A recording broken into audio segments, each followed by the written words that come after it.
Welcome back to R V tailoring and R embroidery.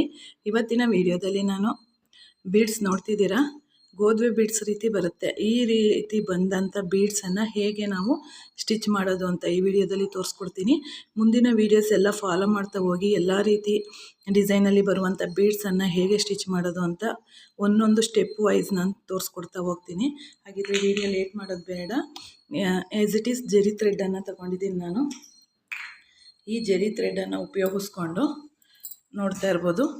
ಈಗ ನೋಡಿ, ಈಗ ಆ್ಯಸ್ ಇಟ್ ಈಸ್ ಒಳಗಡೆಯಿಂದ ದಾರನ ತಗೊಳ್ಳೋಣ. ನೋಡಿ, ದಾರ ತೆಗೆದು ಲಾಕ್ ಮಾಡ್ಕೊತೀನಿ.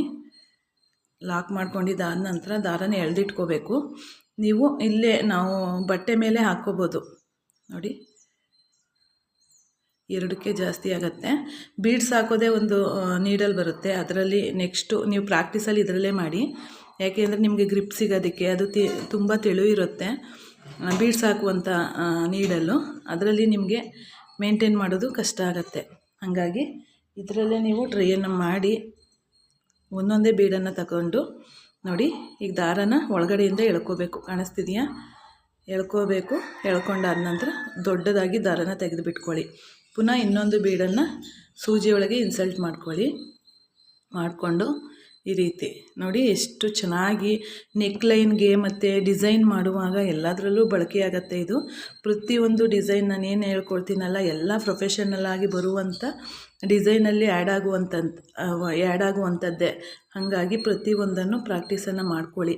ನೋಡಿ, ಲೋಡನ್ನು ಮಾಡಿಕೊಂಡು ನೋಡಿ, ಎಷ್ಟು ಇದು ಗ್ಯಾಪ್ ಬರಬಾರ್ದು. ಮಧ್ಯ ಒಂದು ಬೀಡಿಂದ ಒಂದು ಬೀಡಿಗೆ ಗ್ಯಾಪ್ ಬರಬಾರ್ದು. ಗ್ಯಾಪ್ ಬಂದರೆ ಅದು ನೀವು ಮಾಡ್ತಾ ಇರೋದು ತಪ್ಪು ಅಂತ ಹೇಳಿ. ನೋಡಿ, ಈ ರೀತಿಯೇ ಬರಬೇಕು. ಗ್ಯಾಪ್ ಬಂದರೆ ಅದು ನೋಡೋದಕ್ಕೂ ಚೆನ್ನಾಗಿ ಕಾಣಿಸೋದಿಲ್ಲ. ಹಾಗಾಗಿ ನಾವು ಇದನ್ನು ನೀಟಾಗಿ ಇದರಲ್ಲಿ ಟಿಪ್ಸ್ ಏನಂದರೆ ನೋಡಿ, ಈ ಲೆಫ್ಟ್ ಹ್ಯಾಂಡಲ್ಲಿರುವಂಥ ದಾರನ ಹಿಂಗೆ ನಿಧಾನವಾಗಿ ಟೈಟಾಗಿ ಎಳ್ಕೋಬೇಕು. ಜೊತೆಗೆ ಅದನ್ನು ಟೈಟಾಗಿ ಹಿಂದೆ ಸರಿಸಿ ಆನಂತರ ದಾರನೇ ಎಳ್ಕೊಂಡ್ರೆ ಅಲ್ಲಿಗೆ ಅದು ಹೋಗಿ ಫಿಟ್ ಆಗುತ್ತೆ. ನೀಟಾಗಿ ಟೈಟಾಗಿ ಕೂತ್ಕೊಳ್ಳುತ್ತೆ. ನೋಡಿದ್ರಲ್ಲ, ಈ ರೀತಿಯೇ ನೆಕ್ಲೈನಲ್ಲಿ ಸುತ್ತ ಬರುತ್ತೆ ಇದು ಡಿಸೈನು. ಮತ್ತು ಬುಟ್ಟಾಸ್ ಡಿಸೈನ್ ಬಂದಾಗ ಬರುತ್ತೆ ಈ ಡಿಸೈನು. ತೋರಿಸ್ಕೊಡ್ತೀನಿ ನಾನು ಯಾವೆಲ್ಲ ರೀತಿಯಲ್ಲಿ ಈ ಡಿಸೈನ್ಗಳೆಲ್ಲ ಬರುತ್ತೆ ಅಂತೇಳಿ.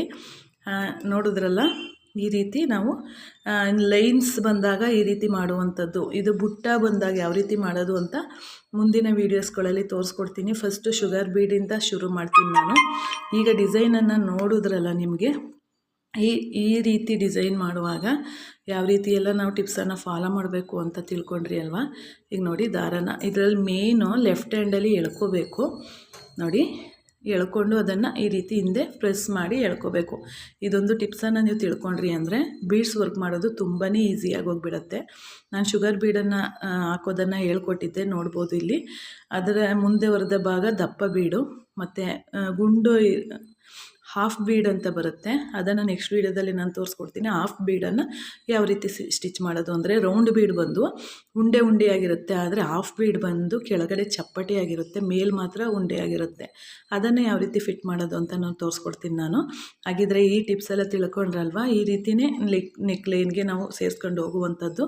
ಹಾಗಾಗಿ ಇಲ್ಲಿಗೆ ಈ ವಿಡಿಯೋನ ಮುಗಿಸ್ತಿದ್ದೀನಿ. ಮುಂದಿನ ಇನ್ನೊಂದು ವಿಡಿಯೋದೊಂದಿಗೆ ನಿಮ್ಮನ್ನು ಭೇಟಿ ಆಗ್ತೀನಿ. ಅಲ್ಲಿವರೆಗೂ ಧನ್ಯವಾದಗಳು friends. Thank you for watching.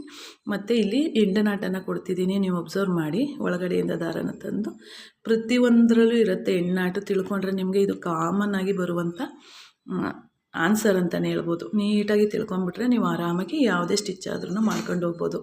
ಈಗ ನೋಡಿದ್ರಲ್ಲ, ಎಷ್ಟು ನೋಡಿ, ಝೂಮ್ ಮಾಡಿ ತೋರಿಸ್ತೀನಿ. ಎಷ್ಟು ನೀಟಾಗಿ ಕಾಣಿಸ್ತಿದೆ. ನೆಕ್ಲೈನ್ಗೆ ಹಾಕ್ಬಿಟ್ರಂತೂ ಸಖತ್ತಾಗಿರುತ್ತೆ ಈ ಡಿಸೈನು. ಇಲ್ಲ ಆಗಿದ್ರೆ ಈಗ ಇಲ್ಲಿಗೆ ಈ ವಿಡಿಯೋನ ಮುಗಿಸ್ತಿದ್ದೀನಿ ಫ್ರೆಂಡ್ಸ್. ಧನ್ಯವಾದಗಳು. Thank you for watching.